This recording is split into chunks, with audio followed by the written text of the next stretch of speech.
अस्सलाम वालेकुम नादरीन, आप यूट्यूब चैनल देख रहे हैं। मैं इमरान खान हूँ। नादरीन, गुज़िश्ता 4-4.5 साल में अगर आप एस्टेब्लिशमेंट की सबसे बड़ी गलती निकालें तो वो मिस कैलकुलेशन है।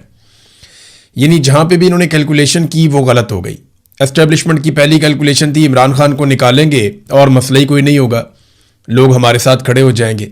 लेकिन रजीम चेंज ऑपरेशन के बाद, बल्कि उससे पहले ही जब वो मुकम्मल नहीं हुआ था, तो लोग इमरान खान के साथ खड़े हो गए, तो मिस कैलकुलेट हो गया।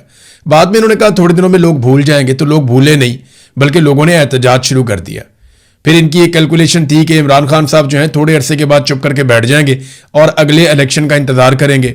इमरान खान ने वो भी नहीं किया, वो भी मिस कैलकुलेट हो गया। फिर इनका अंदाजा था कि इमरान खान जेल बर्दाश्त नहीं कर सकता, हम जैसे ही इमरान खान को जेल में डालेंगे वो 10 दिन के अंदर टूट जाएगा, हम उससे माफ़ी मंगवाएंगे और पूरा पाकिस्तान कंट्रोल में आ जाएगा। फिर मिस कैलकुलेट हो गया इमरान खान। वो वक्त और ये वक्त, आज लगभग 3 साल हो गए हैं, इमरान खान इनसे नहीं टूट रहा। हर तरह का जबर इन्होंने आजमा कर देख लिया। वो कैदे तन्हाई में पड़ा हुआ, उसकी आंख ज़ाया हो गई, लेकिन वो आदमी हार नहीं मान रहा। बड़े बड़े बाहर बैठे हुए हार गए, जिन्होंने मार नहीं खाई वो भी हार गए, लेकिन वो मार खाने के बावजूद हार नहीं मान रहा। फिर इन्हें लगा कि ये इलेक्शन चोरी कर लेंगे तो निज़ाम ठीक हो जाएगा। यानी पहले इनको लगा कि इंतखाबी निशान छीनेंगे, प्री पोल रिगिंग करेंगे, लोग मायूस हो जाएंगे, लोग पीटीआई को वोट नहीं डालेंगे। मगर इसके बरक्स लोगों ने निकलकर पाकिस्तान तहरीके इंसाफ को इतना वोट डाला कि रिकॉर्ड तोड़ दिए, और बाद में इन्हें जाली फॉर्म 47 जारी करने पड़ गए। तो एक और कैलकुलेशन पाकिस्तान की मिलिट्री एस्टेब्लिशमेंट की गलत हो गई। फिर उन्हें लगा कि हम अपनी जाली हुकूमत बना लेंगे तो लोग मान जाएंगे, तो लोग आज तक नहीं माने। फिर इनकी कैलकुलेशन थी हम मईशत को ठीक कर लेंगे, वो भी ठीक नहीं हुई। फिर इनकी कैलकुलेशन थी कि आहिस्ता आहिस्ता लोग सब कुछ भूल जाएंगे, इमरान खान लोगों के दिमागों से मिट जाएगा, फिर वो कैलकुलेशन भी गलत हो गई। अब कश्मीर में भी ये इसी किस्म की गलत कैलकुलेशन कर रहे हैं। पाकिस्तान की एस्टेब्लिशमेंट की लगातार गलत कैलकुलेशन की वजह से मार खा रहा है। देखिए, जब आप बंदूक आपके हाथ में होती है ना, तो आप कैलकुलेट ठीक तरीके से नहीं कर सकते, क्योंकि आपके हाथ में एक हथियार है ना, तो एक फैक्टर वो भी होता है आपके दिमाग में कि ये ऐसे नहीं होगा तो मैं हथियार से कर लूंगा, तो आप सही अंदाजा नहीं लगा सकते। तो वो कैलकुलेशन लगातार गलत हो रही है। दर्जनों मरतबा पाकिस्तान की एस्टेब्लिशमेंट की कैलकुलेशन गलत होने का नतीजा आज ये है कि पाकिस्तान का कोई खित्ता भी, कोई एक इलाका भी पाकिस्तान का ठीक तरीके से काम नहीं कर रहा। पंजाब के अंदर वजीर आला ही गायब है, बीमारी का मामला भी है, और अल्लाह ताला सबको सेहत अता फरमाए। और वहां पे वो समझ ही नहीं आ रही है, एक अजीब कन्फ्यूजन है। खैबर पख्तूनख्वा में एक हुकूमत है, वो अपने सर्वाइवल की लड़ाई लड़ रहे हैं, यानी वहां पे किसी की तवज्जो ही नहीं है कि असल मसाइल क्या है। हुकूमत अपने आप को बचा रही है, एस्टेब्लिशमेंट अपने आप को बचा रही है, और सारे एक दूसरे की टांगे खींच रहे हैं। और हर कैलकुलेशन गलत होने का पाकिस्तान को नुकसान यह हुआ कि दहशतगर्दी बढ़ गई, मईशत तबाह हो गई, पाकिस्तान की सरमायाकारी पाकिस्तान में आना बंद हो गई, हर तरफ पाकिस्तान में मायूसी फैल गई। पाकिस्तानी जितने ज़हीन लोग हैं, बेहतर लोग हैं, वो पाकिस्तान छोड़ कर बाहर जा रहे हैं। लोग अपना सरमाया पाकिस्तान से निकाल कर दूसरे मुमालिक में मुंतकिल कर रहे हैं। और पाकिस्तान ने इन्हीं गलत कैलकुलेशन का खुमियाजा ऐसे भुगता कि पाकिस्तान ने रिकॉर्ड कर्जे हासिल कर लिए। यानी जब से पाकिस्तान बना तब से लेके अब तक इतने कर्जे नहीं लिए जितने कर्जे इन्होंने ले लिए, बल्कि उससे भी ज्यादा कर्जे इन्होंने 4 साल में ले लिए। और पाकिस्तान में ना कोई डैम बना, ना कोई हमने इलाका फतह किया, ना कोई हमने बहुत बड़े झंडे गाड़े दुनिया में। मिस कैलकुलेशन, और ऐसी ही मिस कैलकुलेशन इस वक्त पाकिस्तान की एस्टेब्लिशमेंट ने आजाद कश्मीर में कर दी। ऑफिसर्स की दफातर में बैठी हुई रिपोर्ट्स, उनकी बुनियाद के ऊपर उन्होंने फैसला किया कि ये जॉइंट अवामी एक्शन कमेटी को हम ताकत से कुचल देंगे, इसको कलअदम कर देंगे, इसके लोगों को गिरफ्तार कर देंगे, चंद लोगों को मारा जाएगा, लोग डर जाएंगे। लेकिन इस वक्त तक जब मैं आपसे बात कर रहा हूं, मिस कैलकुलेशन का जो नतीजा है वो रावला कोर्ट की सराउंडिंग में आपको दिखाई दे रहा है। यह सिर्फ एक एहतजाज के मनाजिर है जो लाइव कवरेज के साथ आ रहा है, और यह एक काफिला है, इसके अंदर हजारों लोग मौजूद हैं। जब रात के वक्त उन्होंने कहा जी अपने मोबाइल फोन की लाइटें ऑन करें, तो हर तरफ से ऐसा लग रहा था कि एक सैलाब है अवाम का, हजारों लोग हैं। और दूसरी तरफ इस तरह के 3 काफिले और मौजूद हैं रावला कोर्ट के इर्द गिर्द। तो रावला कोर्ट को तो घेरा हुआ है ज्वाइंट अवामी एक्शन कमेटी के लोगों ने, और कश्मीर की अवाम उनका साथ दे रही है। एक चीज और सबको याद रखनी पड़ेगी कि ज्वाइंट अवामी एक्शन कमेटी अभी तक कोई सियासी जमात नहीं है जो इलेक्शन लड़ने के लिए चली जाए। इस कमेटी में पाकिस्तान पीपल्स पार्टी, पीएमएलएन, पीटीआई, मजहबी सियासी जमातें, सारे लोग इस कमेटी को सपोर्ट करते हैं, और वो बतौर कश्मीरी इसके अंदर हिस्सा लेते हैं। जब ये सियासत में आएगी तब आएगी, और पता नहीं आएगी या नहीं आएगी, लेकिन फिलहाल इनका तोती बोलता है वहां पे, और कश्मीरी सारे एक नुक्ते पे इकट्ठे हो गए हैं कि हमने पाकिस्तान की एस्टेब्लिशमेंट को मजीद हमारे रियासती मामलात के अंदर बेजा मुदाखलत की इजाजत नहीं देनी। लेकिन कुछ मामलात होते हैं जो सिक्योरिटी के मामलात होते हैं, दिफा के मामलात होते हैं, आम तरीन मामलात होते हैं, उनमें आप इनपुट ले सकते हैं, बिल्कुल लेनी भी चाहिए। एक इंस्टीट्यूशनल एक मेमोरी होती है, आप उनको बुलाते हैं, उनसे आप पूछते हैं कि जनाब इसके बारे में आपकी क्या राय है, तो वो जो उनके पास पुराना रिकॉर्ड है उसके मुताबिक वो अपनी राय आपको दे सकते हैं। बिल्कुल उनका इतना इनपुट होना बहुत जरूरी भी है और उन्हें तनख्वाह भी इस बात की मिलती है कि बवक्त जरूरत उनसे पूछा भी जा सके, उनसे काम भी लिया जा सके। लेकिन जब वसाइल के मामलात के अंदर, ट्रांसपोर्ट के मामलात के अंदर, मजहब के मामलात के अंदर और बजट के मामलात के अंदर हर चीज के अंदर एस्टेब्लिशमेंट घुस जाती है ना, तो फिर लोगों के मसाइल हल नहीं होते, तो लोगों को लगता है कि कब्जा हो गया। अब ये मामला चल रहा है वहां पे। देखिए ये जो 12 महाजरीन की नशिस्तें हैं ना, इसके ऊपर बहुत डिटेल में लोग बात कर रहे हैं कि ये नशिस्तें तो लाई गई थी मकबूजा कश्मीर के केस को उठाने के लिए कि हक खुद इरादियत देना है, पाकिस्तान ने भी और भारत ने भी, अक़वाम मुत्तहिदा की करारदाद है, तो उसके मुताबिक जो है वो सबको वोट का हक मिलना चाहिए और कश्मीरी फैसला करेंगे कि उन्होंने भारत के साथ रहना है, पाकिस्तान के साथ रहना है या अपना अलग मुल्क बनाना है। यही अक़वाम मुत्तहिदा के पास ऑप्शन यही है ना, और करारदाद यही कहती है कि कश्मीरी ही फैसला करेंगे अपने मुस्तकबिल का, ना भारत फैसला करेगा ना पाकिस्तान फैसला करेगा। तो इसलिए पाकिस्तान ने एक बड़ा अच्छा जेस्चर दिया था कि मकबूजा कश्मीर की 12 महाजरीन की नशिस्तें रख ली थी पाकिस्तान में कि जनाब हम यहां पे जो असेंबली बनाएंगे इसके अंदर ये जो 12 नशिस्तें हुआ करेंगी ये नुमाइंदगी करेगी मकबूजा कश्मीर की। तो इसको बड़ा अप्रिशिएट किया गया था, नीयत बुरी नहीं थी जब ये काम किया गया। लेकिन हुआ क्या, वक्त के साथ साथ पाकिस्तान की एस्टेब्लिशमेंट ने इन सीटों को आजाद कश्मीर में हुकूमतें बनाने और गिराने के लिए इस्तेमाल करना शुरू कर दिया। यानी वो जो बंदूक आपने खरीदी दुश्मन के खिलाफ, वो अपनों के ऊपर ही तान दी गई। वो हथियार जिसे इंडिया के खिलाफ इस्तेमाल करना था वो कश्मीरियों के खिलाफ इस्तेमाल होना शुरू हो गया। अब ये 12 बंदे बाहर से जीत कर आते, इनमें से 8-9 बंदे जो है वो वजीर बन जाते और आजाद कश्मीर का पूरा निजाम जो है वो एक ऑफिसर बैठ के, एक फौजी ऑफिसर बैठ के वो चला लेता था इन्हीं बंदों के जरिए से। जब दिल किया हुकूमत बना दी, जब दिल किया हुकूमत गिरा दी। तो ये एक बड़ा अलमिया था इन 12 नशिस्तों के साथ। तो लोगों को जब समझ आई उन्होंने कहा जी ठीक है इनको हटा दें आप बीच में से, क्योंकि उनके जितने अवामी मुतालबात सामने आए ये नशिस्तें उनके रास्ते में रुकावट बन जाती थी, इन पे बैठे हुए वज़रा रुकावट बन जाते थे। वजह क्या थी, इन्होंने कश्मीरियों से वोट ही नहीं लेना था। ये आजाद कश्मीर के लोगों से वोट नहीं लेते थे, ये तो लाहौर में, पेशावर में, ये इधर रावलपिंडी में, ये यहां से वोट लेकर आते थे ना। तो जब ये वोट यहां से लेकर आते थे तो इन्हें इस बात की कोई परवाह नहीं होती थी कि आजाद कश्मीर के लोग इनके बारे में क्या सोच रहे हैं। तो जो इन्हें हुक्म दिया जाता था ये अपनी वजारत के अंदर वही फैसला कर देते थे, वही नोटिफिकेशन जारी कर देते थे। तो आजाद कश्मीर के लोग सर पकड़ के बैठ जाते थे कि भाई इनको कैसे काबू करें। तो उन्होंने तंग आकर कहा जनाब ये सीटें खत्म कर दें आप, हमें नहीं चाहिए। अब इसका एक हल था बड़ा अच्छा, वो ये कि आप इन सीटों को बिल्कुल रखें, सिंबॉलिकली रखें कि जनाब ये सीटें मौजूद रहेंगी, ये असेंबली में आकर बैठेंगे भी, लेकिन हुकूमत बनाने में और हुकूमत गिराने में इनका कभी कोई किरदार नहीं होगा। हाँ, बैनुल अक़वामी सतह पे जो जम्मू कश्मीर का मुकदमा है या मकबूजा कश्मीर के मामलात हैं उनमें इनको आगे आगे रखा जाए, इसके ऊपर इंटेलेक्चुअल किस्म के लोग लाए जाएं जो बैनुल अक़वामी फोरम्स के ऊपर जाके कश्मीर के मसले को उठाएं। तो ये बड़ा अच्छा जेस्चर हो जाता कि आपका मकसद भी हल हो जाता और कश्मीरियों को उनका हक भी मिल जाता। लेकिन कश्मीरी अब इस हक के लिए जब खड़े हुए तो एस्टेब्लिशमेंट को लगा कि उनकी बालादस्ती चैलेंज हो गई और फिर उसके बाद रावलाकोट में जो कुछ हुआ वो आपने देखा।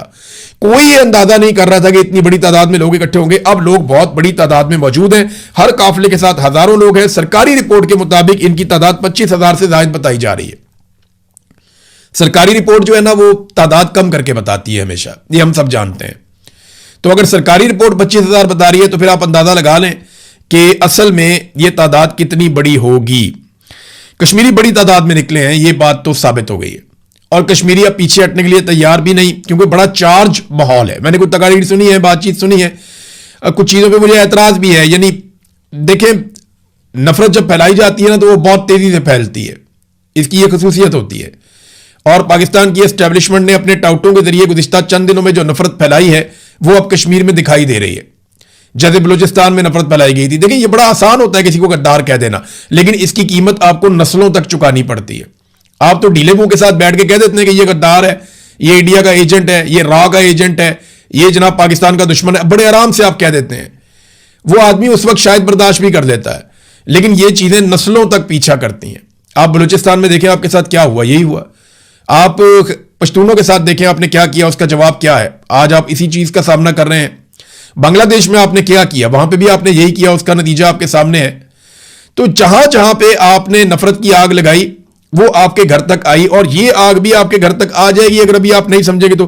पाकिस्तान का दुश्मन डिक्लेयर कर देते हैं, राका एजेंट कह देते हैं, गद्दार वतन कह देते हैं, बड़े ढीले मुंह के साथ कह देते हैं, लेकिन लोगों को जो तकलीफ होती है, आप नफरत की मुस्तकबिल के लिए एक आग लगातार आप जला देते हैं।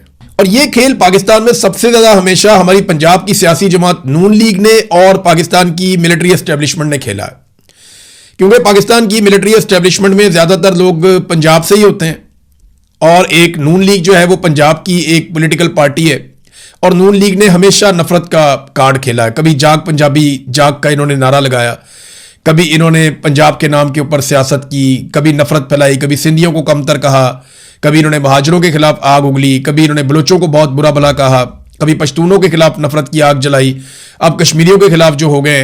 तो पूरे पाकिस्तान को ये क्या चाह रहे हैं, ये पंजाब की, मैं अवाम की बात नहीं कर रहा, पंजाब के लोग बहुत बड़े दिल वाले हैं। ये तमाम कौमियतें पंजाब में बड़े पैमाने पर आकर रहती हैं, और बिल्कुल ऐसे रहते हैं बीच में घुल मिल कर, कोई पूछता भी नहीं है। लेकिन इस पॉलिटिकल पार्टी ने नफरत की एक आग हमेशा लगाई है, पीएमएल-एन ने, और अब कश्मीरियों को उसी आग में जलाने की कोशिश की जा रही है।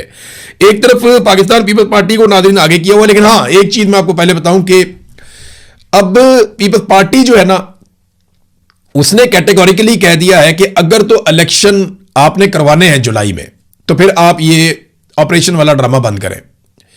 अगर आपने इन लोगों को मारा तो हम इलेक्शन लड़ने के लिए आजाद कश्मीर में दाखिल भी नहीं हो सकेंगे, अपने हलकों में जाना अजाब हो जाएगा, क्योंकि ये हर इलाके से लोग निकल कर आए हुए हैं। बल्कि फैसल राठौर ने तो गालिबन ये पैगाम भी मेरे एक सोर्स के मुताबिक ही पहुंचा दिया बिलावल वगैरह को कि मैं तो अपने हलके में भी नहीं जा पाऊंगा, जो सूरत हाल इस वक्त पैदा कर दी गई है, और वो वैसे भी इस्लामाबाद में बैठे हैं। तो अब वो मुज़ाकरात के लिए पीपल्स पार्टी को आगे किया हुआ कि ठीक है आप मनाएं इनको, अगर बातचीत हो सकती है। पीएमएल-एन ने जो है अब ये गुड कॉप बैड कॉप खेल रहे हैं। पीएमएल-एन कह रही है गद्दार है, इंडिया के साथ मिले हुए हैं, एजेंट हैं, रॉ के एजेंट हैं। पीएमएल-एन ये कह रही है, पीपल्स पार्टी कह रही है नहीं हमारे लोग हैं, प्यारे लोग हैं, नाराज लोग हैं, उनके मुतालबात हैं, बैठिए उनके साथ बात करते हैं। लेकिन बीच में से दोनों मिले हुए हैं, ये गुड कॉप और बैड कॉप खेल रहे हैं। जबकि एस्टेब्लिशमेंट अपनी हिकमत अमली के ऊपर अमल दरामद कर रही है कि जितना प्रेशर बढ़ा सकते हैं प्रेशर बढ़ाएं, गिरफ्तारियां, बंदों को जख्मी करना, लोगों के ऊपर अटैक करना, क्रैकडाउन करना, वो इन चीजों के साथ एक दबाव बढ़ाने की कोशिश कर रहे हैं। तो तीनों अपनी अपनी जगह पे अपना अपना जोर लगा रहे हैं।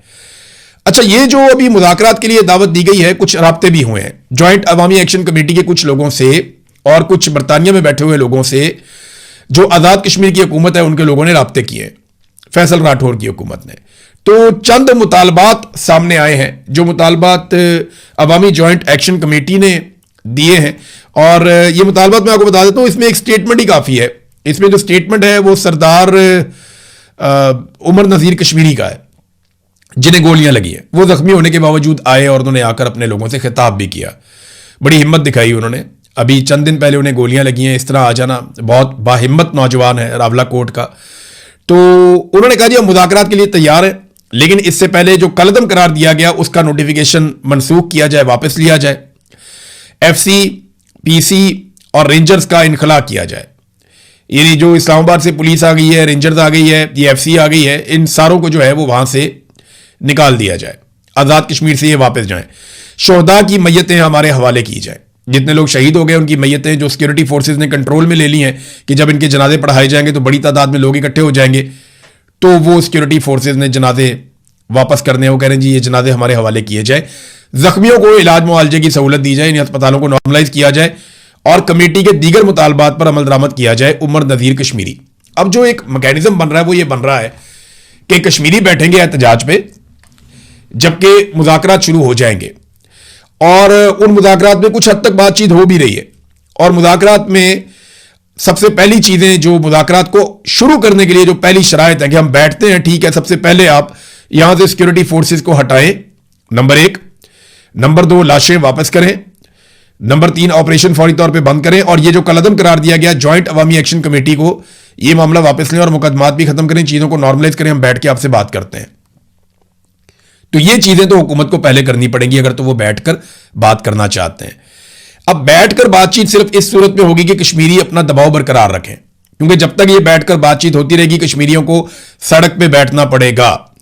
और सड़क पे बैठना मुश्किल तो होता है, लेकिन यहां कश्मीर में इतना मुश्किल इसलिए दिखाई नहीं दे रहा क्योंकि जो कश्मीरी अवाम है वो सारे के सारे सपोर्ट कर रहे हैं अवामी एक्शन कमेटी को, और लोग अपने घरों से खाने पका कर ले आते हैं, अपने घरों से फैसिलिटेट करते हैं, इन लोगों को मेहमान के तौर पे ले जाते हैं। ना वॉशरूम का ज़्यादा कोई मसला हो रहा है, ना खाने पीने का ज़्यादा मसला हो रहा है। देखिए इश्यूज होते हैं जब अपने घर से, अपने इलाके से आप दूर जाते हैं, बाहर जाते हैं, तो आप रूटीन के मुताबिक अपनी तमाम चीज़ें नहीं कर सकते। लेकिन इसके बावजूद मकामी अफराद जहां जहां पे ये लोग जा रहे हैं, गुजर रहे हैं, वो इनको फैसिलिटेट कर रहे हैं, वो इनको खाने पीने की चीज़ें दे रहे हैं, इनके खाने पीने का, इनके रहने का, इनके वॉशरूम का, इन चीज़ों का ख्याल रखा जा रहा है। इसके बगैर तो ये सर्वाइव ही नहीं कर सकते। तो अगर ये लोग अगले चंद दिनों तक सड़कों पर बैठने के लिए तैयार रहे और ये बैठे रहे और उनकी तादाद ऐसे ही बढ़ती रही जैसे अभी बढ़ रही है, तो फिर मुज़ाकरात के अलावा और कोई रास्ता नहीं होगा। और पीपल्स पार्टी को गुड कॉप के तौर पर फिलहाल आगे किया गया है। अब एक खबर यह भी आ रही है कि इलेक्शन मुलतवी कर दिया जाएगा, यानी अगर मुज़ाकरात नहीं होते, कोई कामयाबी नहीं मिलती और हार्ड स्टेट यही काम इसी तरीके से करती है कि हमने हार्ड स्टेट ही रखनी है, हमने जैसे मुरीदके में घेर के लोगों को मार दिया था, जैसे डी चौक में लोगों को घेर के मार दिया था, जैसे खामनाई की शहादत के बाद पाकिस्तान में एहतजाज हुआ और 30 के करीब लोग वहां शहीद हो गए थे, तो इसी तरीके से बहुत मुमकिन है कि यहां पे भी एक बड़ा क्रैकडाउन मजीद कर दिया जाए, लोगों को कुचला जाए ताकत से, तो उस सूरत में फिर इलेक्शन मुलतवी कर दिए जाएंगे। ये डिमांड पाकिस्तान पीपल्स पार्टी ने की है और वहां पे फड्डा इस बात पे पड़ा हुआ है कि आपने जो एडमिनिस्ट्रेटर लगाना है ना, वो पीपल्स पार्टी का लगाना है बंदा। यानी अगर आप इमरजेंसी लगाते हैं या आप इलेक्शन मुलतवी करते हैं तो आपने पीपल्स पार्टी का बंदा जो है वो कंसिडर करना है, हमारा बंदा लगना चाहिए। आजाद कश्मीर के अंदर पीएमएलएन का बंदा नहीं लगना चाहिए। अब इस किस्म की चीजें भी अंदर खाते डिस्कस हो रही हैं। बहरहाल ये मुज़ाकरा चल रहे हैं। वजीर आजम शहबाज शरीफ और सदर जरदारी वो इन चीजों से बिल्कुल ही इररेलेवेंट है। यानी जो बड़े बड़े मुमालिक हैं या इनके जो बैरूनी आका हैं वो एक छींक भी मारें तो ये फौरी तौर पे में सदके वारी हो जाते हैं। ये फौरी तौर पे वहां स्टेटमेंट जारी करना शुरू कर देते हैं, फौरी तौर पे उनके जूते पॉलिश करना शुरू कर देते हैं।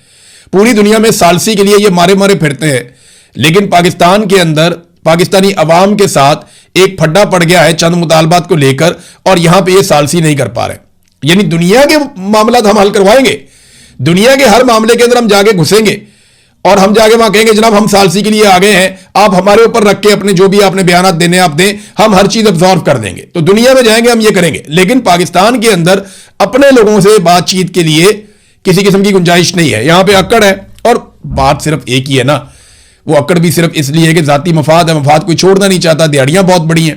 सुहेल बड़ाइश साहब ने नादरीन ने कॉलम लिखा, उस पर मुझे बहुत सारे दोस्तों ने मैसेजेस किए कि जनाब आपका इस पर क्या ख्याल है। वड़ाइश साहब ने कहा कि यार ये वाली कंपनी भी नहीं चलेगी। ये शहबाज शरीफ वगैरह की हुकूमत पे उन्होंने टका के तनकीद की, दबाव, ये सिर्फ दबाव डाला और कुछ भी नहीं है। एस्टेब्लिशमेंट हल्का फुल्का दबाव रखना चाहती है और कुछ भी नहीं है। कहीं नहीं जा रही है हुकूमत। आसिम मुनीर साहब की इंश्योरेंस पॉलिसी है शहबाज शरीफ की हुकूमत। ये बात आप लोग सब अपने जहन में रखें, क्योंकि अभी उन्होंने गिलगित बल्तिस्तान में पूरा धांधला करवा के पीपल्स पार्टी और पीएमएलएन को हुकूमत बनाकर दी है। अभी कश्मीर के अंदर ये 12 नशिस्तों का मामला क्या है कि पीपल्स पार्टी और पीएमएलएन को दोबारा यहां पे हुकूमत बनाकर देनी है। जिमनी इंतखाबात जो है वो सारे के सारे पीएमएलएन को जितवाए जा रहे हैं, पीपल्स पार्टी को जितवाए जा रहे हैं। तो क्या ये हुकूमत खत्म करके इलेक्शन की तरफ जाएंगे? सवाल ही पैदा नहीं होता कि ये हुकूमत खत्म करके इलेक्शन की तरफ जाएंगे। अगर इस हुकूमत को लिंगर ऑन करना पड़ा तो ये लिंगर ऑन भी कर जाएंगे। आसिम मुनीर साहब की इंश्योरेंस पॉलिसी है इस हुकूमत में। सुहेल बड़ाइश साहब का कॉलम सिर्फ एक मासूमियत है जो इन्हें कहानी सुनाई गई, इन्होंने आगे से उसको अपने अल्फाज का लिबादा उड़ा के कौम के सामने रख दिया। कहीं नहीं जा रही है हुकूमत, ये एक दूसरे की इंश्योरेंस पॉलिसी है, इन्होंने एक दूसरे के साथ ही चलना है। आसिम मुनीर साहब ने इन सारों को बचाना है और इन सारों ने आसिम मुनीर साहब को बचाना है और इन्होंने मिलकर इमरान खान साहब को जेल के अंदर बंद रखना है और इनके पास रास्ता ही कोई नहीं है। नाज़रीन, एफसी के एहलकारों के ऊपर पेशावर में अटैक हुआ और एक इंतहाई अफसोसनाक वाकया हुआ जिसमें 6 एफसी के एहलकार पेशावर में एक चेक पॉइंट के ऊपर शहीद कर दिए गए और 8 एफसी के एहलकार जो है वो यरगमाल बनाकर दहशतगर्द अपने साथ ले गए। अब उनको छुड़वाने के लिए अभी तक कोई कार्रवाई नहीं हुई। यानी लगभग 24 घंटे होने वाले हैं जब आप ये वीडियो सुन रहे हैं, मैं रिकॉर्ड कर रहा हूं। एफसी के एहलकारों को छुड़ाने के लिए, बल्कि इससे ज्यादा टाइम हो गया, उनको छुड़ाने के लिए अभी तक कोई कार्रवाई नहीं हुई। वो कहां है? पाकिस्तान में। उन्होंने कहां से अगवा किया? पेशावर से किया।